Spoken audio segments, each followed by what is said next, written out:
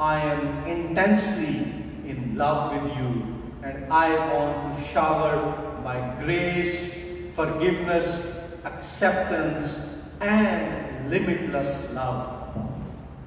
Thank you very much. God bless you.